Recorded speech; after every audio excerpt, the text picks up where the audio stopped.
You're listening to the Accomplished Podcast with Galen Hendricks. Join Galen in the real, raw, and remarkable stories of her guests as she uncovers their inspirations, their failures, and their biggest accomplishments. We're so happy that you're here today. Now let's dive into today's conversation.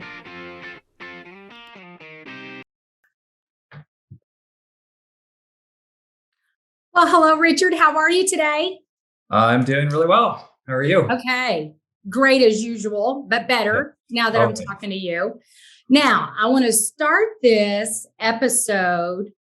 You know, I did the first one, but you are my first guest on #accomplished, which has been a dream for about a year. But if anybody understands the two words due diligence and why I didn't get to interview you last year, it's you, because you were one of the first that went through an acquisition, right? Yeah, I'd say so. Of our group, yeah. And what year was that? So we began discussions in 2017 and we wrapped it up in 2018. Well, and the funny thing is you don't look a day older than you did in 2017. It's starting to get a little bit gray in the beard. Well, we all have that, but you just cover it up and it works. Yeah. Well, as you know, Richard, you and I are good friends. Obviously, I think the world of you. You are considered, I think anybody that's in the call center space, you are considered their mentor. I know a good friend of ours, Bobby Bache, loves to call me the godmother of Medicare. But I think we all refer to you as Mr. Medicare Call Center. And that is quite the compliment, as you know, because you're just so inspirational to so many of us. And I think, you know, when I hear who's the best you know in the insurance space, I always go to who's the best person do you know? And I think that's, for me, that's very easy. That's you, because you are just so giving of your time. And you are truly one of a kind. And I am just so honored and blessed that not only are you my friend and that I get to call you family, as you all know, but that you are willing to do this today. Yeah, well, absolutely. I am thrilled. I'm flattered. And for you to say I'm the best that you know, when we both know our circle of friends and they're incredible people, I'm blushing a little bit. So I appreciate that. Well, you blushing, you have. I don't. You can see when I blush. But we're going to get right to the questions, because I've promised everybody the Chatty Cathy of insurance. That's probably another thing I need to go get trademarked. But we could go on for hours. So we're just going to get down to business. So as you know, there's going to be 3 questions. Sometimes there are 2 parts that everybody on #accomplished is going to answer. But there's always a special question that I or the viewers are going to ask of you. But I want to start with first, who inspired you the most that you can remember first in your life? Absolutely. That's actually pretty easy. There's the person that inspired me the most, and there's the person that was kind of like, okay, well, if you can do it, I can do it. And then there was actually a company. So if I can, I'd love to talk about all 3. Please. Okay, so you'll like this story. The first one is my stepfather. And I get a little emotional with him because he's no longer with us. But this is a guy that was raised in Mexico. And he would tell me stories about selling Coke bottles on the streets of Mexico to make money. His parents moved to the United States when he was a kid. Has 3 sisters. All 4 of them got their master's degrees. He was teaching at Michigan State. His parents had started a tortilla company when he was a kid. He used to go deliver to all the local stores, and they were kind of more of a regional operation when he was a kid. And he'd tell me stories about how he'd be delivering tortillas in some of these stores, and he'd get the cold shoulder from classmates, maybe a little bit embarrassed to see that he was delivering tortillas. And so this guy went on to get his master's, was teaching. His parents were getting older. They wanted to hand the business off. The sisters all had their master's degrees. Each one of them were approached. They were busy raising families. Just couldn't think about moving back to Kingsville, Texas, to run a tortilla operation. They were on with their lives. And so my like getting in the insurance business. It's kind of the similar thing, right? So his parents finally asked him to come back, and he really didn't want to, but he did. And he came back, and he turned out to be a pretty phenomenal businessman. Built it up to a multi-million-dollar operation. I worked there my first several years. Started there when I was 15. He told me I could work there. I didn't really discuss it much with him. There was an office, and then there was production and a bunch of shipping and receiving other parts of the business. And I showed up ready to work in the office, and he said, "Go back to shipping and receiving." And they stuck me in the shipping and receiving docking area, digging out drainage with mud and wheelbarrows, and that's how I started working there. And made minimum wage for all the way through college. Never got a pay raise. Never really was bold enough to ask for one. But that's how it went. And so he really influenced me a lot. After I left college, I graduated from college, went to go work, came out to the San Antonio area, and then eventually to Austin, working for some tech companies. And he went on to sell the business for 8 figures. So he did really well for himself. And I was always really proud of him for that. What was the name of the company? So it was a company would have been known in Texas, C&C Bakery, and they had tortilla chips called San Marcos tortilla chips. At one point, they had the regional Taco Bell and Whataburger accounts, and 2 factories, 5 large warehouses in major cities in Texas, and then he started expanding to the East Coast and West Coast, and he didn't really necessarily want to sell. And it's a really interesting story. There were 2 very large companies coming out of Mexico that were tortilla companies. And you don't think a tortilla company can make a lot of money, but these were huge, coming from Mexico, huge companies that would have just outspent him in marketing and eventually would have, taken shelf space. There's a lot that goes on with shelf space. So he was almost kind of forced to sell. And in fact, there were 2 main companies coming. The first one came in, they did a year-long audit, and they basically they lowballed him. They flew him into Mexico City. My mom was with him, lowballed him to the point where, he was kind of devastated. He was wondering if that was actually the market value of his business. And that business ended up kind of buying other companies because he passed on it. And like 6 months later, the largest company, they weren't the first into the United States, but the largest company in Mexico came in, and they realized, hey, we're a little behind the 8 ball with this other company coming in and buying large manufacturers. C&C Bakery now has footprints on the East Coast, West Coast, and predominantly Texas, which is a huge market for tortillas.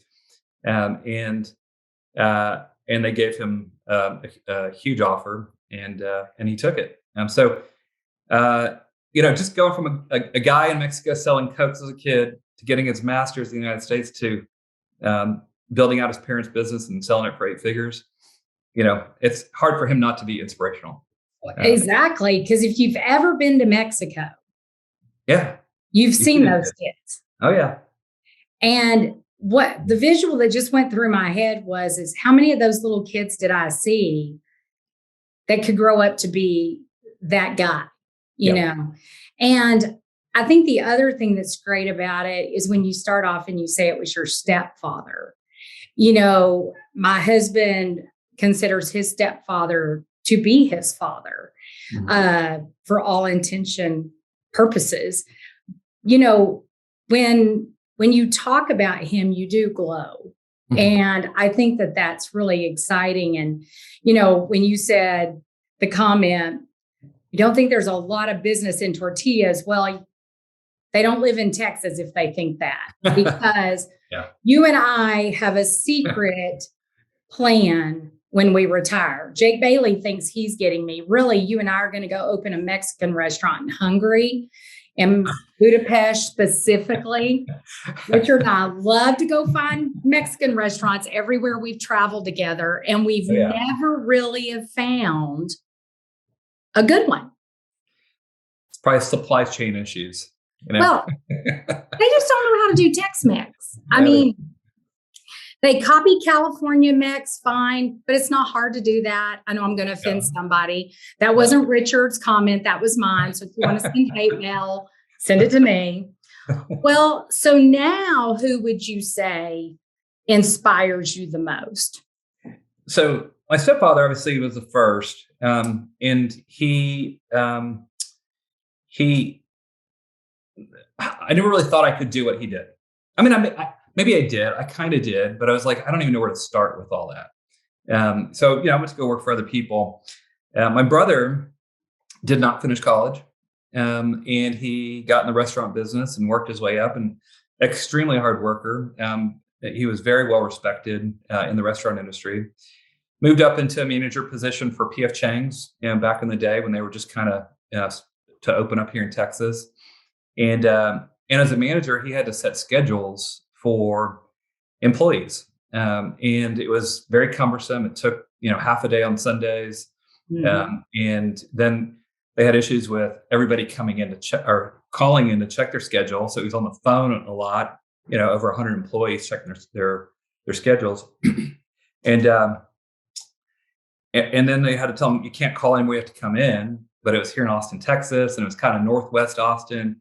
Now you have all these people coming in. And a lot of them are college kids that live downtown. They had to drive all the way to Northwest Austin to get their schedules, head back home afterwards. And then on top of that, people, calling in and say, hey, I got this thing that I want to go to. I'm scheduled that night. Yeah, I want to trade with somebody. Mm-hmm. And so there's all this managing of, the changing of the schedules. So he had a bartender that he was talking with about it. And that bartender was going to UT for some type of IT degree. And he said, I've got this project for a class. I've got to build a functional website. He's like, why don't I build a website, just a page, and we can basically take an Excel spreadsheet and we just post it out there and they can check their schedules online. So they did that. And then they started adding more features to it. And then it developed into a company called Hot Schedules. And if anybody that is on this podcast, listen to this podcast, has worked for any major restaurant chain, they're going to know who Hot Schedules is, because you name the company, Hot Schedules is in there. So sounds like he needs to be on our #accomplished podcast. He's done pretty well for himself. Yeah, and that's another one of the stories, just like anything, like, my business, anybody else's business, like trying to get going. They got some angel funding early on, friends and family, mm-hmm. And it made a lot of big mistakes. And I was kind of watching the whole time and just like, I probably wouldn't have done it that way. Not saying that to him, but just thinking like, and so I'm watching him, and then I start to see the company get traction, and a little bit more traction. And then, building this really great company. They were one of the best top 5 places to work for a company their size here in the Austin market. Drove me. To do. It's pretty hard to do. Yeah. So, but they had a great culture. He ended up selling the business in 2 tranches, 51% initially. And then right at the time that I was selling Go Medigap, he was going through selling the second half of his business. So you had a support staff. Oh, we went through it together. And it was just really cool. And I think, if you asked him, I think he would also say my stepfather was an influence to him. I mean, it was really? When you see people and seemingly normal people, maybe smart, but seemingly normal, maybe doesn't have great ambitions, just have some ambitions, start a business and grow it, but stick to it and stay focused and keep driving. You start to realize, like, hey, I think I can do that too. So I decided to go into business for myself, probably only because of seeing my stepfather and my brother do it. And I got laid off at the beginning of 2005. And I'm like, if I'm ever going to do it, I got to do it now. So that's what got me started. And then, of course, there's, a company, and, this might sound obvious, and this is not for any other reason than it's true. As I got into health insurance, started looking around, I realized, I'm a pretty technical guy. I like online marketing. I started looking at who are the big players, and it really was one. It was e-health insurance, and I know people have different feelings about them, and, they're maybe not the company they were when I admired them early on, and they've changed a lot. And they're still a great company. But they were the 800-pound gorilla in the under 65 market. Mhm. And you know that I was in the under 65 market prior to having come out of Gap.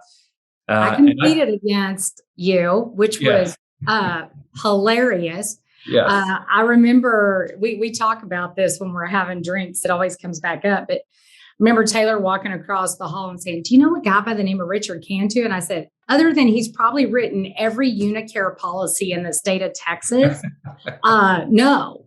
And he goes, "Well, he's in Medicare. I don't think it's the same guy." I go, "Oh, no, it's the same guy." Yeah. And then as he got to know you, he was like, "Oh, yeah, he was in the under age 65 space." So you definitely made your mark on me long before we ever met. I really thought you were Mr. Unicare. I was typically one of their top 2 or 3 people. And that was just from operating just in the state of Texas. Wow. They had good products back there in the under 65 space. Mhm. Yeah. But with eHealth, it's kind of one of those things like, I didn't obviously start admiring eHealth until I got into the space and was, pretty entrenched. But I Mhm. sat there and just imagined what was going on behind those doors. I was thinking about, their SEO team and their PPC team and and then I started kind of dissecting, what they were doing in terms of forms and lead conversions, and kind of started figuring out what they're doing right, maybe what they're doing wrong. And then I started kind of building my sites off of that, and really kind of focused on SEO and PPC and emulating a lot of what they did, but also like mixing in some of my ideas. So they were pretty inspirational to me, and kind of a model that, I aspired to be like pretty early on. I used to joke for our listeners that Richard Cantu used to be my call center acronym dictionary, because I've been in call center business as long as I've been in the insurance business in some form or fashion, starting leads in the very beginning. But it wasn't until Taylor introduced me to you. He will love that I called him Richard, and we are going to leave that on here. We are not going to edit that out, because that's part of what I love about this podcast. It's real and unplugged. But one of the things, Taylor walked in, he says, "So what do you think our CPA is?" And I'm like, "Do you mean who our CPA is?" And he goes, "No, what our CPA is." And I was like, "Well, he's a man." And he was like, "No, this guy's asking me what our CPA is." And I'm like, "I don't have a clue, because I don't know what that means." And he finally comes in there and he says, "Okay, I found out what it means. It's cost per acquisition." Yeah. "What is it?" And I said, "I have no clue." He goes, "You don't know what our cost per acquisition is?" And I said, "No, I don't know what cost per acquisition means." Yeah. And it was funny when I started getting to talk to you, and you would step me through it. And then we would start talking to more call centers. And, at first I'm not going to fib. I was kind of acting like I knew what they were talking about. And then I'm like, "I'm going to call Richard and I'm going to ask him his name." And I remember the first time somebody asked me, "Well, what's your LTV on that?" And I said, "Well, I'm going to have to get back with you on that, but I know somebody that knows that." And I wasn't fibbing. Yeah. So I called Richard and I said, "What does LTV mean?" He goes, "Oh, that's lifetime value." And I said, "Oh, okay. I know the answer to that one. That one's easy." But it is interesting. That's been a long time ago. Yeah. Golly, you mentioned 2005. That was the year Raleigh was born, my grandson. Oh, gosh. So see, one of my best blessings happened the year of one of your best blessings. Yeah, absolutely. So let's pivot to what was your biggest failure from, let's just say, inception till now, business-wise?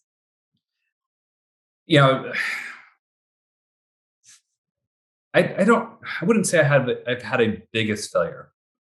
I mean, I can't really think of a That's big, why I love you. See, that yeah. is so positive. Love it. Yeah. I always feel like I have to answer the question, even though I don't really think I have one. So I love Yeah. that. No, I mean, there's a lot of failures. I mean, it's part of the game. It's something that early on hurt.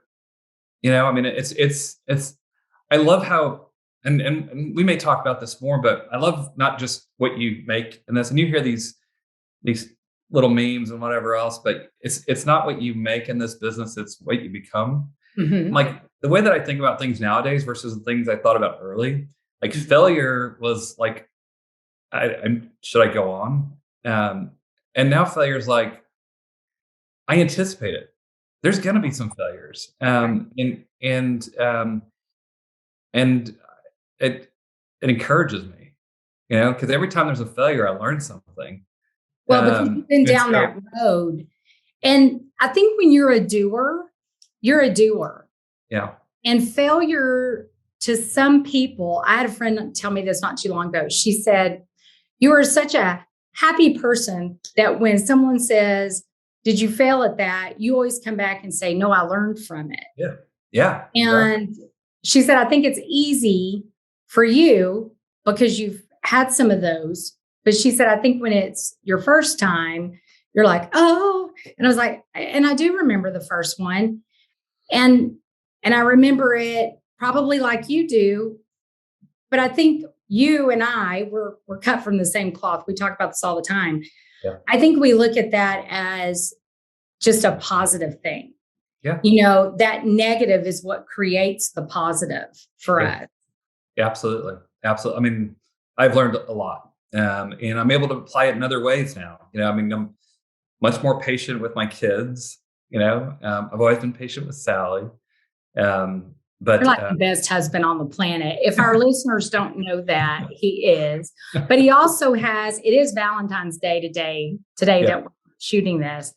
And Richard has one of the sweetest Valentines on the planet. Probably, I think y'all were just meant for each other. oh, Y'all I'm blessed. complement each other so well. Yeah, it's I'm blessed. I mean, it's I tell my boys, and I don't talk to Sophia about it yet because she's only 13. She's like 13 now, teenager. Crazy. Yeah. When I talk to my boys about it, and I tell them, especially Cody, my older one, probably the most important decision you'll ever make in your life is, one, whether to get married, and two, if you do, that person you decide to marry. Because Right. this is not intended to be a marriage counseling session, but it's true. I mean, Sally's been my rock from the beginning. When I lost my job and I decided I wanted to go into business for myself, she maintained her job. She didn't make a lot of money, but she continued to work, and she said, "I've got your back, and don't worry about the bills. We'll figure it out." And had it not been for that, I mean, I wouldn't have done what I've done. I would have just gone back to work somewhere and probably be 6th, 7th job since 2005, because that's the way it seems to go in technology sales. But so yeah, absolutely blessed. And That gets me emotional. I actually know where you proposed to her. And I yeah. remember the story like it was yesterday. He got all of her family together in one of my most favorite restaurants in San Antonio called La Margarita. And I think one of the things people always ask me, they're like, how do you remember that? And I'm like, well, I'm an insurance agent. I have to listen to people. And I think that's one of the biggest things. I think that's why most agents fail. They don't listen, and they don't consider the people that they're talking to their personal friends. Yeah. But if you think about it, your clients are probably your absolute most important asset. Yeah. And for me, as I gotten older, it's agents and agencies. And Danielle always says, you've never called me a downline. You always refer to me as your partner. And she goes, I will never forget that. And I think that that's the way I view you. You're a partner, you're a good friend. And when you told me that story, that just resonated with me because you were like nervous telling it. Yeah. And you said you were nervous proposing, but you were so nervous just telling the story. And I just was like, that's what love is. Oh yeah. No, it was, That is what love is.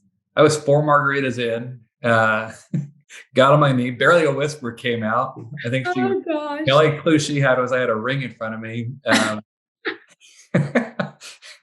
Yeah. And it was fun. Here's the thing is we've had a lot of really cool milestones celebrated at that particular restaurant. And, as you know, I started a new company. It's based in San Antonio. Mhm. And I had just told one of my business partners our anniversary date, first year, 1 year in business is coming up of all days, April 1st. April No Fool's Day. better day. Yeah. So it's coming up pretty quickly. And I said, you know what? Let's get everybody together and their spouses. And we're going to celebrate in a private room, second floor of the Margarita with mariachis and have a good time. I may have to crash that party. You might swing on by. That is awesome. Okay. So since you don't have any failures. I do. I mean, obviously are like one of the best in the business. I want to move to this next question because I don't know that I actually know the answer to this. And I try not to read these questions before I do anything that I do. But what would you call your hashtag accomplished dream? From now or what was it? It's for you. All right. So it's changed over the years. When I was in my early 20s, and this is going to sound crazy. I think laziness is the mother of invention. I think some people say, and I was never lazy. I'm always very observant. Like I see other people, I see what they're doing, I see how they're walking through life, and I see who's doing it right, and I see who's doing it wrong. And I feel the best lessons learned are from other people's mistakes and other people's accomplishments, right? And so I looked at this and I thought, I don't want to be 60, 65 years old, wondering if I have enough money for retirement. I was like, I got to figure something out at some point. And I kind of had this, I never wrote it down, but I had this goal. And I even that when I was young, I thought I was crazy. If I could just get to earn $8 million in the bank, this is crazy for a 20-something-year-old. My stepfather hadn't sold his business yet, so I didn't have that as an example. If I get $8 million, 5% return on any investments I make on average, I can make $400,000 a year, and I can live off that. I love that. So that was my general math when I was young. And then I got in, finished college and, married Sally and was working through these tech jobs and had not really thought about it because I'm like, I don't know how I'm going to get to that doing what I'm doing. Age 34, about to turn 35 is when I got laid off, got into insurance. And I think part of that was driven by like, all right, I've worked for 2 Fortune 500 companies. Both of them had layoffs. I didn't get caught up in that. I've worked for 2 startups. One of them wasn't run all that well. And then I left for another one. And then I got laid off. I'm like, okay, 2 Fortune 500, 2 startups, 3 of the 4 had layoffs. I got caught up in the last one. This could be my next 20, 25 years of my life. 30 years of my life of having to deal with this, and every 2 or 3 years being at a different company and I saw the 50-something-year-old guys that were getting laid off and being devastated because their kids are in college and they got to buy their other kid a car. And, I'm like, and then also worrying about, eventually I'm going to have to pay for a wedding, maybe for my daughter. I'm going to have to save for retirement. And hopefully my 401k is great. I didn't want to be that. So when I got laid off, at first I got a couple of job offers right off the bat. It was just like, I can't. Been there, done that. And so got insurance, and then it was like, okay, I need to get back to my income level that I was at, which was earning low six figures, 120, 140 in there, which is good money. Yeah. That was The money today. yeah. I mean, that was my For our aspiration. young viewers watching, we need to let them know you will not get to the Richard Cantu level of $8 million on unemployment. So quit watching those TikTok videos of how to get unemployment. Is that a thing? I'm sure. Yeah, it's crazy. Okay. Well, yeah. Hopefully those people aren't watching this thing. Or hopefully they are. Or hopefully they are. Yeah. Put this on TikTok. Interrupt the other ones. They're on TikTok.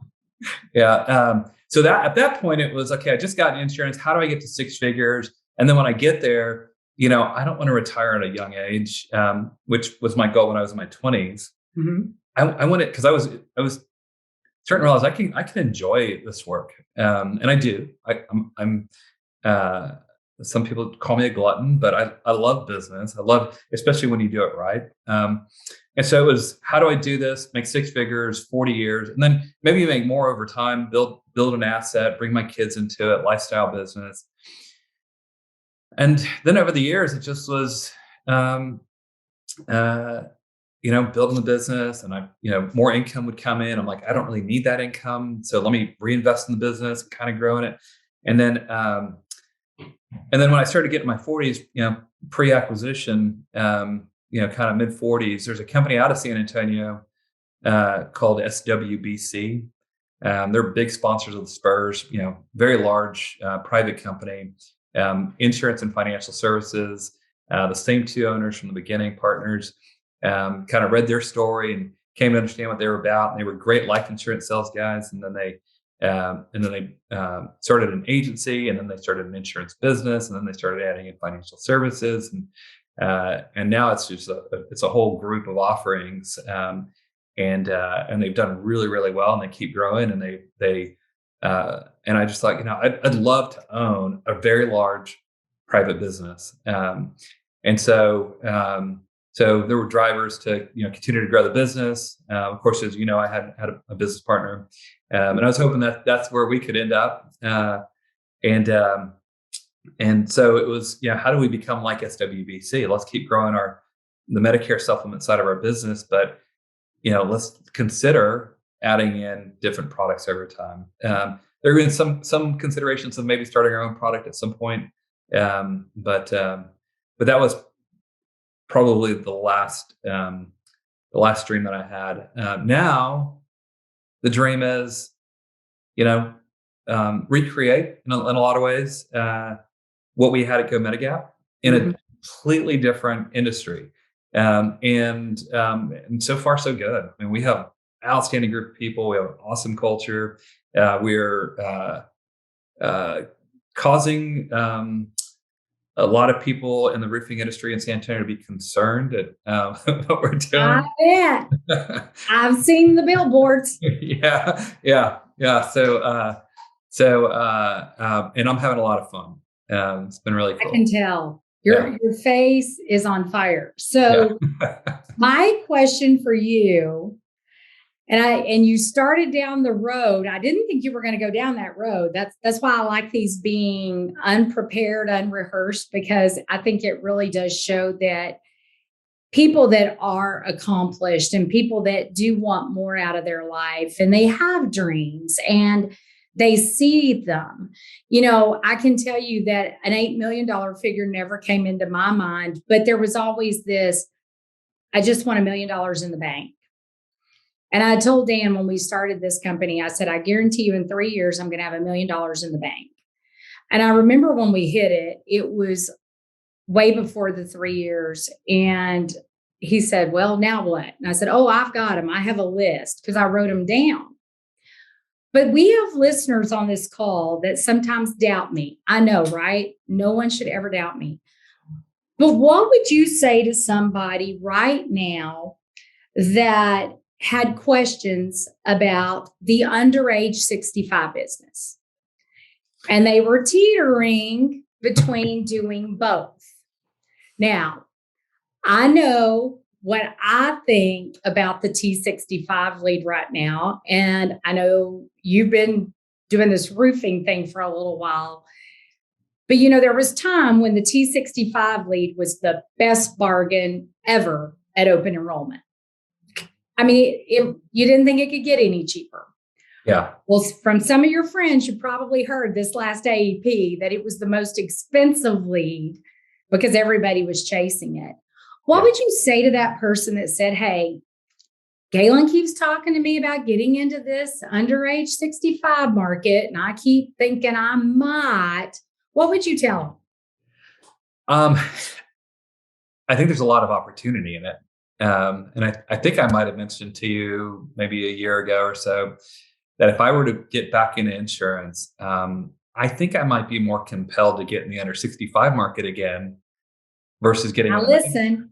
I mean, you have had a really good model. When you look at, CPAs. Mm-hmm. Now that I know what it means. Yeah, now that you know what it means, cost per action, cost of acquisition of a under 65 client. And you look at the opportunity to build a really good comprehensive plan through multiple products. And you look at how well it takes care of that individual, that comprehensive plan. And then you look at the commissions you can make on an individual and putting all that together. From a profitability standpoint, from a lifetime value standpoint, it is much more appealing to me. Now, I haven't kept track of it in the past year or so, but from everything I'm hearing about the Medicare space lately, it's probably even more appealing than it was a year ago. Yeah. So there's definitely a little bit of a learning curve. But to me, and correct me if I'm wrong, it sounds like a better opportunity right now. I think especially when you look at the 50 to 64 market. Yeah. So many of those people, they're not even being talked to right now. Mm-hmm. And they don't realize that they can buy these products and fix in that issue age rate. Taylor and I were talking about a short-term recovery care today, and he said, your presentation of that is great, but who's going to buy this? Who's the age group that buys it? And I said, well, the best story about short-term recovery care for me was when Danielle Kunkel said, I pay that premium for my mother. What better gift to give a parent and the child, knowing, and I told Taylor, I said, that's going to be built into my presentation because I've always told everybody my story about my dad and, my passion about the cancer product. And I think it fits great. And once I learned what LTV meant, I used to tell everybody, I'm not really worried about CPAs. Yeah. Because I know the LTV is going to take care of anything I'm hearing out there. Yeah.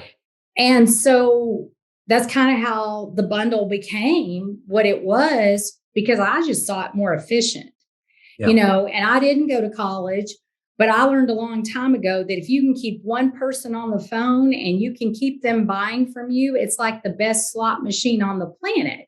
Absolutely. It just keeps on giving and you're giving to them. So they've got a slot machine on the reverse side because you are giving them security and you're giving them what they want in a what if situation. Yeah. We only sell insurance for what ifs. Yeah. But as you get older, the what ifs really become the thing that happens to you. Absolutely. And so I think for anybody that's questioning that, and that's why I wanted you to answer it, because as most of y'all heard me start off with, and a lot of y'all are young and new listening, you don't even know what Unicare is, but when it first came out, it like really blew the walls out. They had really low premiums. They were around for a while, but they really did take care of their clients. When it was first started, it was a great organization. And my thought was when they went away, what if you could develop something that was like Unicare, but you did what Dave Ramsey was telling everybody they needed to do with their finances? And that was diversify the amount of money they were going to use for an insurance premium in several different products, because not everybody goes to the hospital, and I remember when you and I first talked, of course, again, I listen. That is one thing people don't get because they think I talk all the time, which I do, because I'm an insurance agent. I'm like you. Yeah. But when we went into Richard's office the first time, which by the way, for our listeners, he's not really Richard to me. When I'm not here, I call him Dante because that's his name. And that's a great story of why he's Richard. Should have asked you that question. But I wanted you to help our listeners. And I think you just did, because I remember when we walked in your office, you were like, I really like this dental, but I want to stick with the dental product we're selling. I just got everybody trained. And I was like, okay, that's fine. And then lo and behold, by the time we're done with the training session, Richard comes in and goes, okay, we're going to sell the new dental program that you decided to throw in on my team without me knowing. But I bring that up because Richard, for the longest time, had the absolute best persistency, even better than yours truly. And I know that's not easy to say because we're competitors at heart, because that's what I think makes all of us friends and makes this business fun. Yeah. But you did. And I remember I was leaving your office one day after you had picked up the product I wanted you to. And I said, how are you selling so much of this and keeping it on the books? And you said two things. Do you remember what those were? I don't. The first one was you said, I got this pop-up window. Oh, yeah. And it said, did you offer dental to your client? And there's really three things, but the second thing was, I always tell my team, treat every client you talk to like they're your grandmother or grandfather. Yep. And that meant the world to me. And then the third thing he said was, I think it's the way I have my work ethic down. I know I'm better selling. So when I brought somebody in to handle all my admin and verify all the applications, I gave all of the people that were on the phone working for me that same service. So every time they sold something, it was handled by an administrative assistant. And it was also verified by that administrative assistant that person knew exactly what they were buying. Right. And I think that is such a key to your success is systems. You're a very systems type guy, but it just goes to show that you can have fun when you have an operations mindset, because I'm that way. I think that's how you and I connected in the beginning. But I would dare anybody watching this call to outsell either one of us. I'm just going to be that arrogant right now. And God forbid if we teamed up. But there's a few of our friends that would stand up to take that challenge. I guarantee. Hey, I know. If this was live, we would already be getting the challenge, and we will when it airs. But I want to stop first of all and just say thank you. Not just for doing this podcast, but for what you've given this industry. You have set a standard that I hold all call centers to now. When I go out and vet a call center for a carrier or for myself or for another FMO, I always think of you. And I think anybody in this industry should. I mean, when you're running in the high 80s persistency on adding a product, and his attach rate was over 34%, climbing to 40s when he sold, that's so admirable. And you have helped my business tremendously just by your recommendations over and over and over. And I'm just so grateful, so thankful for all of that, but especially for the person you are and the friend that you are to me, my family, all of us here at SSB. So I thank you for all of that. Well, thank you for that. I mean, you and Taylor and the whole team there have been a blessing to me. I mean, this whole industry has been a blessing to me. and the people that we've got to meet and get close with and spend a lot of time with on trips and conferences and everything else, has been a blessing. It's been really hard to leave it and not be a part of it anymore after the acquisition. But I've learned a lot from you. You pushed me in a lot of ways, and that I wouldn't have possibly done. Some things actually ended up being very beneficial for our company. And so the feeling is definitely mutual. I'm flattered to be, the first person interviewed on your podcast. And,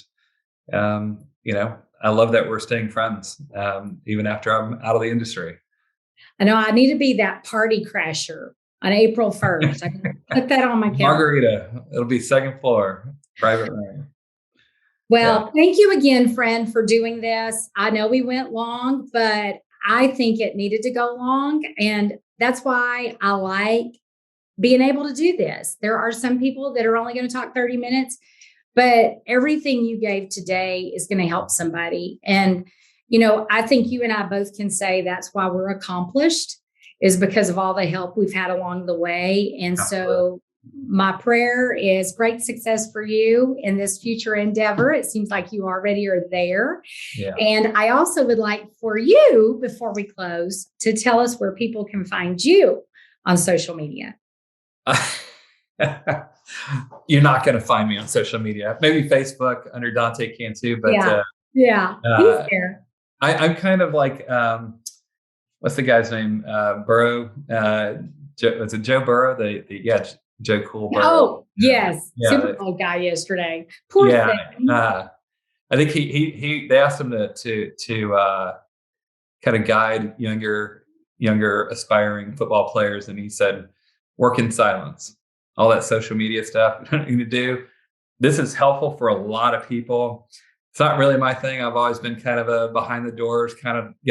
I didn't go to any conferences for the first several years. I was heads down. So you're not going to find me on social media. LinkedIn, Facebook, maybe. Yeah. That's about it. But that's good advice, because I think that shows that not everything's for everybody. That's what I love about this business, is it doesn't have to be a cookie cutter. Yeah. But he is on social media, and really what he posts is Valentine's Day pictures of what he gave his wife today and his daughter, which I thought was so sweet. But as always, I appreciate all of the listeners. And the cool thing is we're also going to have this on video so you can watch it as well. And I just thank you all for tuning in. And I thank you, Richard. Thank you for being so giving of your time. And I hope you all have a great and prosperous day. Thank you once again for joining in for #Accomplished.